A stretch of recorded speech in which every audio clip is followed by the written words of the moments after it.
When I got my first order that was some random person, I had no idea who it was. I was just like, oh my God, how did they find me? Like, what?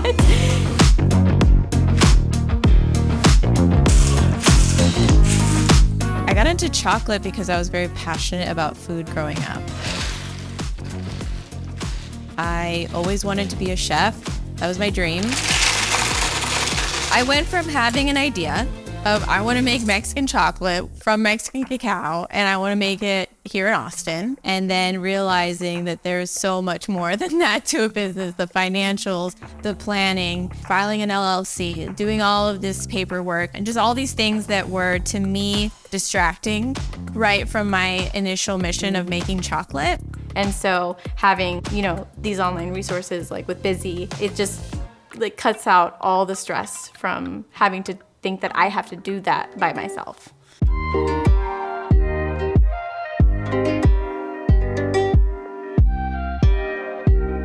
Hijita is a Mexican chocolate company. We focus on sourcing Mexican cacao directly from farmers in Mexico. Cacao bean is made up of a husk on the outside, which is the shell. And then on the inside, you have the nibs. And so that's what we want. We want the nibs. So I've had the business for a little over 6 months now. Officially, I've been working on it for probably 2 years. I'm still right now thinking about like how big do I want Hijita to be. Honestly, my dream is to have my own store, my own little chocolatería. Hola, mami. ¿Cómo estás? Bien. Y luego después es que tengo que venir a la casa para hacer un clase.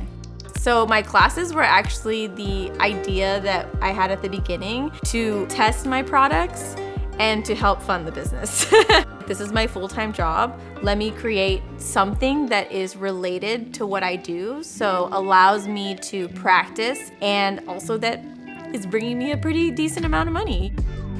I didn't realize how lonely it can be to be a business owner, and I think that was something that I very much underestimated. It is a roller coaster. There are highs that are so high and lows that are so low. It's as simple as I'm gonna get up today and it's gonna be a great day. I get up in the morning, hop on my bike, I drink my greens, and I drink a bunch of water, and then I get ready and I get started. Feeding myself like positive energy and also surrounding myself with people who are my cheerleaders. Hermosa. Ella más hermosa de todo el mundo. My family felt so proud of me. I mean, I think knowing just like everything that I'd been through, knowing that, the vision that they had had for me and being nervous about what my next step was gonna be, them finally seeing it on paper and seeing my chocolate room, and they were like, oh my God, like we are so proud of you. So it meant a lot. I think a big reality check of like, all right, you got the thing that you want to do, which is to own your own business, but now you have to do it all. You have to do what you did plus more.